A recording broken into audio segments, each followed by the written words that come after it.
안녕하십니까. 트레이더 정우입니다. 자, 지금 XRP의 흐름이 너무나 안 좋습니다. 자, 지금 비트코인도 마이너스 3% 정도 하락이 나와주고 있고요. XRP 같은 경우에 마이너스 5% 하락이 나와주면서 굉장히 안 좋은 흐름을 보이고 있습니다. XRP에 대한 뉴스들 같이 한번 급하게 봐보는 시간 가져보도록 할 거고요.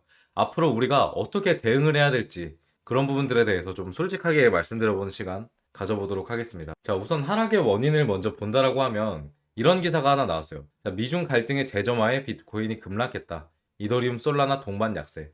이 보도에 따르면 미국과 중국의 무역 갈등이 다시 재점화되면서 증시와 암호화폐 시장 전반이 급락했습니다. 그리고 XRP 또한 이 흐름에서 피해 나가지 못한 것으로 보여요. 자, 그리고 미중 무역 불안이 격화되면서 위험자산 회피 심리가 굉장히 강해졌고요. 많은 투자자들이 포지션을 정리하면서 비트코인과 XRP 모두 급락이 발생했다는 기사입니다. 자, 그리고 XRP가 3달러를 넘지 못해줬기 때문에 오히려 하락세 속의 투자 심리가 더욱 위축됐다라는 그런 분석 또한 나오고 있어요. 자, 그래서 거래소 보유량 증가 등이 가격 상승을 제한하는 요인으로 직역이 되고 있습니다. XRP의 지금 가격 흐름을 보면은 이런 급락 같은 경우에 사실 그냥 단순한 하락으로 보기엔 좀 어렵거든요. 그래서 큰 흐름과 시장의 심리와 정책 리스크 등이 복합적으로 좀 얽힌 그런 결과라고 보시면 되는데, 자, 지금 왜 XRP가 더 빠지고 있는지, 그리고 뉴스의 흐름이 어느 방향을 가리키고 있는지, 그리고 투자자 입장에서 꼭 알아야 될 요소들에 대해서 다시 한번 점검해보는 시간 가져보도록 할게요.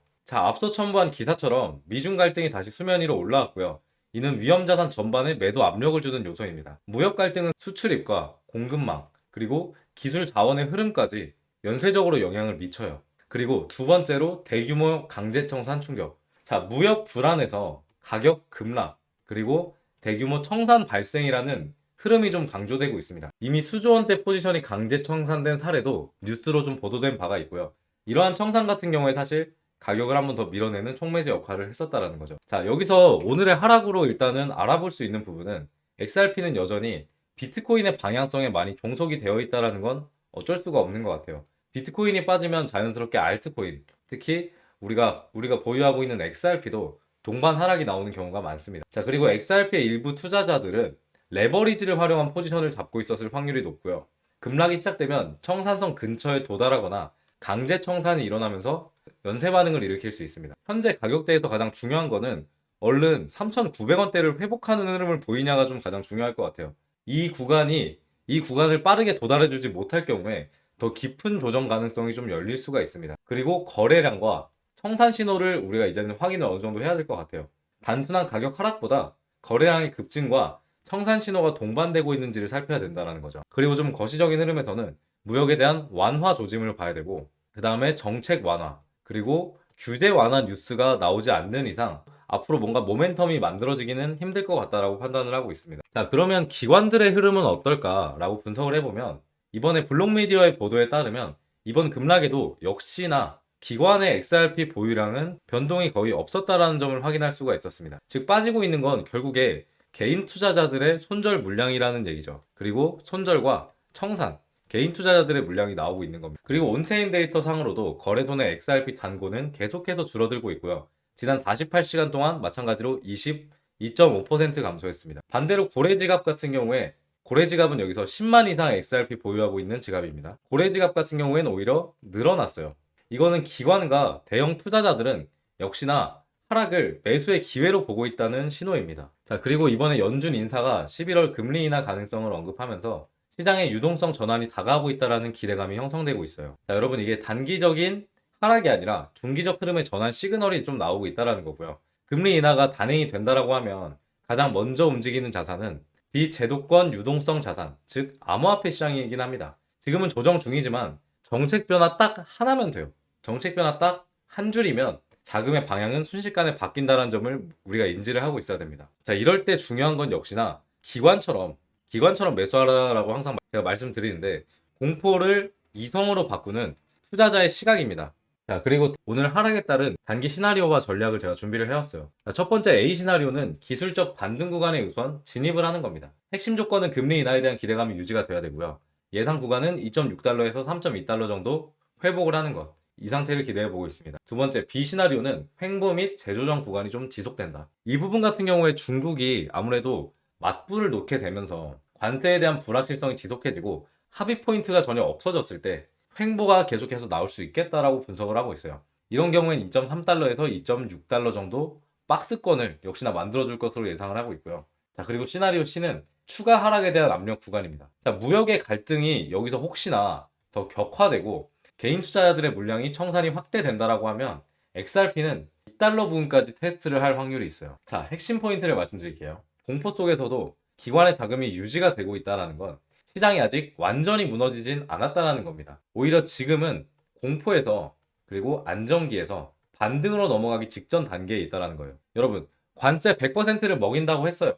근데 이게 아직 시행되지 않았다고 제가 말씀드렸죠. 그리고 중국의 태도에 따라서 완화를 적극 검토하겠다라고 밝혔습니다. 그래서 아직 이게 다 쇼일 수도 있다라는 생각도 저는 아직 버리지는 않고 있고요. 그냥 너네 이렇게 하지 말아라 라고 말하고 있는 걸로 보이거든요. 근데 단기적 충격이 그에 비해서 좀 셌습니다. 충격 하나에 흔들린 거기 때문에 단기적 충격이 셌어요. 자, 단기적 충격이 셌다라는 거는 변동성만큼 그대로 다시 올려줄 수 있다라는 거고, 빠르게 요번 주 안에 빠르게 3,900원까지 올려오는 흐름을 다시 보인다라고 하면 추세가 무너졌다라고 보기에는 어려운 구간이라고 판단하고 있어요. 자, 결론적으로 XRP가 7%가 빠졌다라고 해서 그 근본적인 가치가 변했다라는 건 아닙니다. 왜냐하면 외부적인 충격이 굉장히 강했었기 때문에. 그러면 완화 뉴스가 나오거나 아니면 충격이 좀 사그라들 때 다시 빠르게 가격 회복이 나올 수밖에 없다라는 거고요. 진짜 XRP가 꺾이는 시점은 제도적인 변화 리스크, 제도적인 변화 리스크나 아니면 뭐 아주 오래전에 있었던 SEC와의 소송 이슈, 이런 부분들이 XRP의 가치를 바꿀 수 있는 움직임들이지, 관세 부과 그리고 금리 인하, 이런 부분들은 사실 XRP의 근본적인 가치를 바꿀 수가 없는 뉴스들이기 때문에 우리가 어찌됐든 장기적으로 들고 갈 거라면 이런 근본적인 가치가 평가가 바뀌었나 안 바뀌었나를 좀 더 집중해서 봐야 된다는 거죠. 자, 팩트만 말씀드리도록 해볼게요. 자, 리플은 여전히 은행 시스템 진입을 시도 중이고요.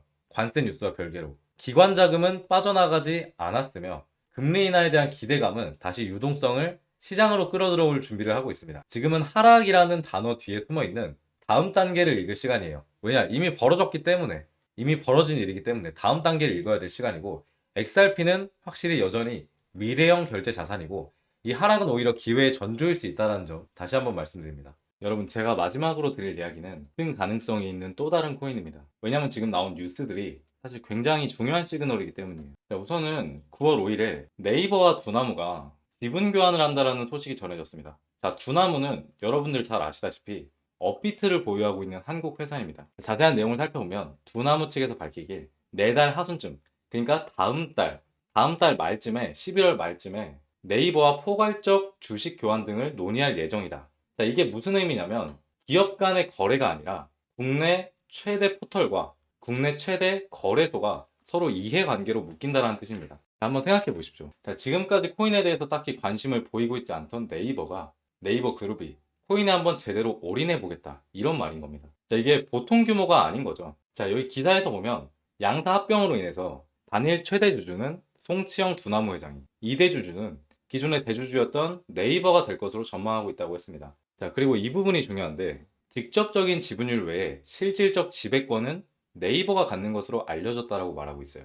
그리고 스테이블 코인 등 신사업에 적극 도전한다라는 말이 있습니다. 자, 네이버가 주도하고 있는 신사업 뭐가 있을까 생각해보면 우리가 어떤 코인에 투자를 해야 되는지 답이 나온다라는 거죠. 자, 지금 네이버가 가장 미친 듯이 가져오고 싶어하는, 점유율을 가지고 싶어하는 분야는 딱 하나밖에 없습니다. 바로 AI예요. 자, 오늘 11월부터 7일까지 이틀간 서울 코엑스에서 인공지능 도구를 비롯한 네이버의 최신 기술과 플랫폼 전략을 공개하고 업계 파트너와 교류하는 컨퍼런스를 진행한다라고 밝혔어요. 자, 또 볼까요? 자, 네이버가 현재 가지고 있는 AI인 하이퍼클로바 X에 대한 업데이트가 지금까지 계속해서 기사가 나오고 있습니다. 그럴 만큼 지금 네이버는 AI 산업을 점유하기 위해서 부지런히 움직이고 있다는 거고요. 정리를 해보자면 네이버는 국내 최대 암호화폐 기업과 지분 교환을 통한 지배권을 얻어왔고 국내 AI 시장의 파일을 가져오기 위해서 부단하게 노력하고 있다는 거죠. 자, 여기서 눈치 빠르신 분들은 눈치채셨겠지만 업비트 거래소 내에 네이버와 관련된 혹은 네이버가 지분을 가지고 있는 AI 계열 코인을 찾아낼 수만 있다면, 더 나아가서 네이버가 앞으로 업비트를 통해서 밀어줄 코인을 찾아낼 수만 있다면 본격적인 지분 교환이 시작되는 11월에 미친 듯이 폭등 모멘텀을 가지고 올 수 있다라는 거겠죠. 자, 그런데 제가 얼마 전부터 심상치 않은 움직임을 보이고 있는 코인을 하나 발굴을 해왔습니다. 자, AI 코인 중에 네이버가 실질적으로 지분을 가지고 있는 코인이고, 그리고 업비트에 상장해 있고, 아직 시세가 나오지 않은 코인은 현재 이 코인이 유일합니다. 자, 차트상으로도 기사가 나오기 시작한 9월 5일부터 갑자기 거래량이 나오고 있는 흐름을 보여줬고요. 그리고 최근에는 갑자기 역대급 거래량이 들어오더니 다음날에 다시 빼버리는 흐름을 2번 연속으로 보여줬습니다. 현재도 빠지고 있어요. 자, 뭔가 이상하죠? 한동안 거래량이 쭉 끊겼던 코인인데 갑자기 기사가 나오기 시작한 날부터 매집이 들어왔고, 그리고 여기 이상하리만큼 개미털기가 좀 빠르게 진행됐습니다. 매집을 좀 급하게 하고 있다. 저는 이렇게 바라보고 있고요. 그리고 개미털기가 빨리 나온다라는 거는 좀 시간이 없다. 지지부진하게 횡보시켜서 개미들을 떨굴 생각이 없다. 우리는 좀 급하다. 이런 부분으로 해석을 해볼 수가 있습니다. 자, 그리고 전반적인 흐름에서 아직 시세가 제대로 한 번도 나온 적이 없고요. 상장한 이후로 시세가 한 번도 나온 적이 없고 계속 매집만 하는 흐름을 보여줬었던 코인입니다. 자, 그만큼 시세가 나오게 되었을 때 정말 앞으로 상상도 할 수 없을 만큼 시세가 나올 것으로 판단을 하고 있고요. 사실 호재 없이 차트로만 본다고 하더라도 상장하고 나서 밑으로 쭉 빠지는 흐름을 보여준 다음에 바닥 구간을 지지하고 거래량이 나오고 급등하는 코인들이 많은 걸로 봐서 차트만 봤을 때도 좀 괜찮은 코인이다, 이렇게 보고 있습니다. 차트만 보더라도 사실 개인적으로 매수를 좀 진행해 봤을 코인이라서 좀 더 기대를 하고 있는 코인이고요. 자, 다시 한번 말씀드립니다. 국내 최대 플랫폼 기업인 네이버, 그리고 국내 최대 코인 거래소인 업비트가 손을 잡았고 시너지를 낼 수 있는 코인들이 분명히 있을 거라는 거죠. 심지어 네이버는 신사업으로 AI 분야를 깊게 파고 있어요. 지금 업비트에는 AI 코인들이 시세를 계속해서 만들어주고 있는데, 만약에 두 개의 회사가 동시에 밀어주는 AI 코인이 있다. 그 코인은 단순히 시장 트렌드를 넘어서 네이버 생태계와 업비트라는 거래소 파워를 동시에 받는 수혜 코인이 되는 겁니다. 제가 지금 보고 있는 종목은 바로 이 흐름 속에서 가장 큰 수혜를 받을 가능성이 가장 높다라고 생각하는 코인입니다. 그런데 제가 이걸 영상에서 공개할 수는 없는 이유가, 여기 차트의 흐름처럼 또다시 개미털기의 흐름을 만들어낼 수가 있고, 너무 많은 수급이 쏠린다면 차트가 실질적으로 좀 바뀌어버리는 사태가 발생할 수 있기 때문에 급등 일정이 좀 늦어질 수도 있다고 판단을 했어요. 그렇기 때문에 이것만큼은 저희 구독자분들께만 전달해 드리는 점 양해 부탁드리겠습니다. 그렇다고 신청 절차가 엄청 복잡한 것은 아닙니다. 자, 구독, 좋아요 한 번씩만 꼭 눌러주시고요. 지금 제 화면에 보이는 번호, 혹시 휴대폰으로 보시는 분 있을까봐 한번 읽어드릴게요. 010-5872-7811, 010-5872-7811로 AI라고 문자 보내주세요. AI라고 문자 보내주시면 이 코인명 제가 전달해 드리겠습니다. 그리고 여러분들은 어떻게 생각하실지 모르겠으나 저는 코인 시장에 오래 있으면서도 이 정도의 호재는 거의 처음 마주하는 것 같아요. 그만큼 엄청난 기회로 판단을 하고 있고요. 시세가 한 번도 나오지 않은 코인인 만큼 정말 최소한 상장가까지만 간다고 하더라도 692%의 상승률을 보여줄 수 있고요. 저는 호재의 규모상 거의 100배 상승의 모멘텀까지 생각을 하고 있습니다. 자, 여러분들이 이 기회를 잡아보셔서 코인 시장 졸업하셨으면 좋겠다는 마음입니다. 그리고 항상 영상 시청해주시고 구독자분들께 제가 드리는 큰 선물이니까 꼭 받아보시고 수익 크게 내셨다면 저한테 감사하다고 한마디만 전달해 주시면 저는 만족합니다. 본격적으로 급등 상승이 나올 수 있는 구간은 11월 말부터입니다. 이 부분 확실하게 인지를 하고 계셔야 될 것 같고, 이 부분만 확실하게 인지시켜 드리고, 그리고 오늘 영상은 여기서 마무리해 보도록 하겠습니다. 자, 여러분들이 코인 시장을 졸업하는 그날까지 트레이더 정우였습니다.